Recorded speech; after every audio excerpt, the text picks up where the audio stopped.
নমস্কাৰ বন্ধুসকল, আজি আকৌ এটা নতুন ভিডিঅ'লৈ পুনৰ আপোনালোকৰ ওচৰত আহিছোঁ।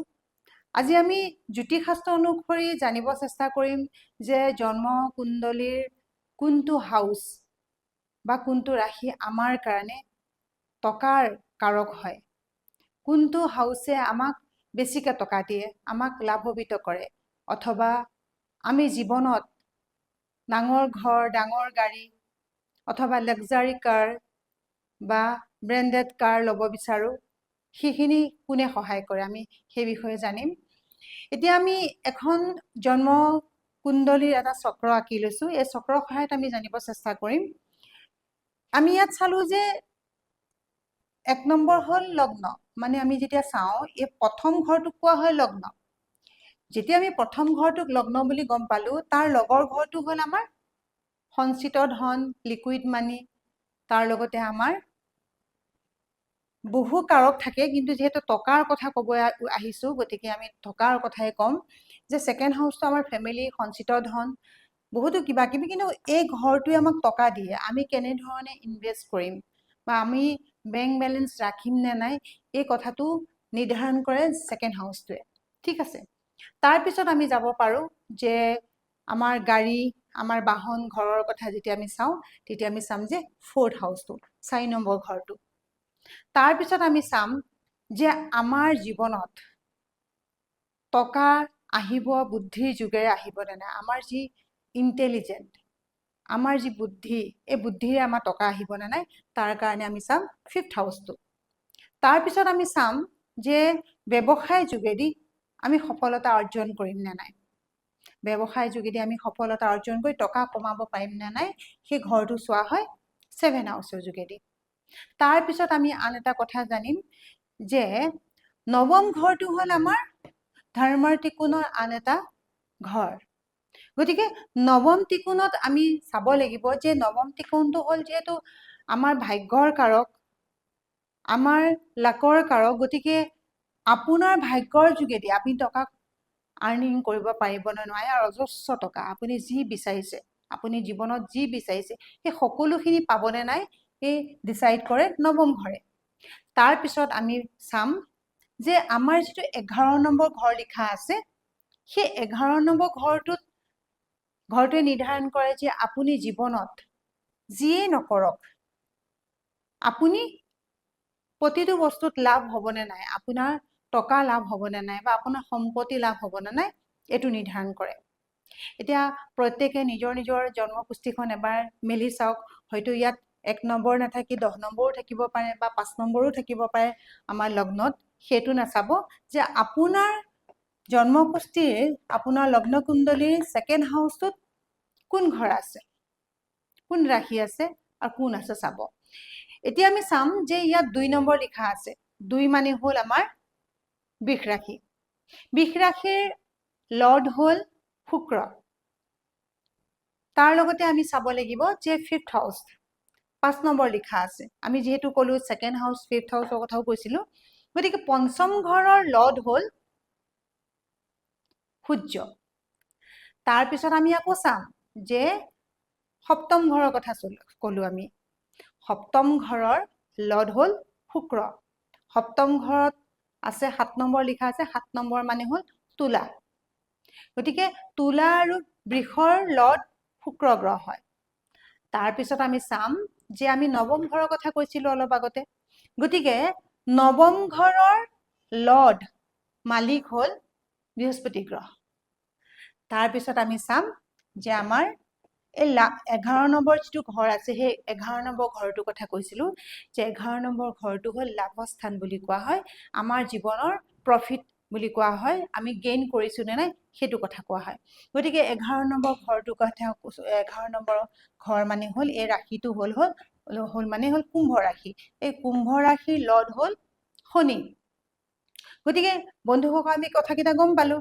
এতিয়া আমি চাম যে 2nd হাউচ যিহেতু নম্বৰ 2 লিখা আছে, বৃষ ৰাশিৰ হয়, গতিকে আপোনাৰ কুণ্ডলীত এই 2nd হাউচত কোন আছে এইটো চাব, কাৰণ 2nd হাউচৰ কাৰক কোন সেইটো চাব। 2nd হাউচটো যিহেতু আমাৰ ফেমিলিৰ কথা কোৱা হয়, আমাৰ লিকুইড মানিৰ কথা কোৱা হয়, গতিকে ছেকেণ্ড হাউচৰ এটা বস্তু আমি গম পাম যে আমাৰ ফেমিলি কিমান এটা ডাঙৰ ফেমিলি হয়, কিমান ৰিচ ফেমিলি হয়, তাৰ লগতে আমি চাম যে তেওঁলোকৰ যোগেদি আমাৰ জীৱনত আমি সফলতা লাভ কৰিমনে, টকা অৰ্জন কৰিব পাৰিমনে, তেওঁলোকৰ সহায়ত তেওঁলোকে আমাৰ হাতত ধৰি সেই ৰাস্তালৈ লৈ যাবনে, ফেমিলি কিবা বিজনেছ হ'বনে। ছেকেণ্ড আৰু ছেভেন হাউচে নিৰ্ধাৰণ কৰিব যে আপোনাৰ ফেমিলি বিজনেছ হ'বনে নাই। ছেকেণ্ড হাউচটো যদি খুব সুন্দৰভাৱে খুব শুভ গ্ৰহ আছে, শুক্ৰ নিজে তাত আছে, অথবা জুপিটাৰো তাত আছে, অথবা ৰাহু যদি আছে, তেতিয়াহ'লে আপুনি নিশ্চিতভাৱে জানি ল'ব যে আপোনাৰ জীৱনত আপুনি কেতিয়াও অভাৱত আপুনি নমৰে বা অভাৱত নচলে। কিন্তু তাৰ লগতে আমি আন কিছুমান বস্তু চাব লাগিব যে পজিটিভভাৱে আছে নে নিগেটিভভাৱে আছে। তাৰপিছত আমি চাম যে পঞ্চম ঘৰটো, পঞ্চম ঘৰো আমাৰ ত্ৰিকোণৰ লক্ষ্মী ঘৰ হয়। গতিকে পঞ্চম ঘৰে নিৰ্ধাৰণ কৰিব যে আপোনাৰ বন্ধুৰ যোগেদি বা আপোনাৰ প্ৰেয়সীৰ যোগেদি বা আপোনাৰ সন্তানৰ যোগেদি আপুনি জীৱনত আপুনি বিচৰাখিনি পাবনে নাই। তাৰ লগতে আপোনাৰ বুদ্ধিৰে আপুনি যিকোনো এটা কাম কৰি তাৰ পৰা আপুনি সফলতা অৰ্জন কৰিবনে নাই, আপুনি টকা অৰ্জন কৰিব পাৰিবনে নাই, আপুনি ডাঙৰ গাড়ী ল'ব পাৰিবনে নাই। এই সকলোখিনি নিৰ্ধাৰণ কৰে আমাৰ এই হাউচকেইটাই। এতিয়া আমি গাড়ী বাহনৰ কথা আমি ক'ম ইয়াৰ পিছত। ফিফ্থ হাউচটো গাড়ী বাহন নহয়, জাষ্ট মই এটা এক্সাম্পল দিলোঁ। কিন্তু যেতিয়া আমি ছেভেন হাউচৰ কথা ক'ম, ছেভেন হাউচটো ভাগ্যৰ এটা কাৰক বুলি কোৱা হয়। ছেভেন হাউচটো আমাৰ ভাগ্য উদয় কৰে। যদিও আমাৰ নৱম ঘৰটো কোৱা হয় ট্ৰেডিশ্যনেল এষ্ট্ৰলজিত নৱম ঘৰক ভাগ্যৰ উদয় বুলি কোৱা হয়, কিন্তু বিভিন্ন শাস্ত্ৰত লিখা আছে যে ছেভেন হাউচটো আমাৰ ভাগ্যৰ কাৰক বুলি কোৱা হয়, বিভিন্ন কিতাপত লিখা আছে। এতিয়া আমি চাব লাগিব ছেভেন ঘৰটোৰ যোগেদি আপুনি সফলতা অৰ্জন কৰিব নে নাই।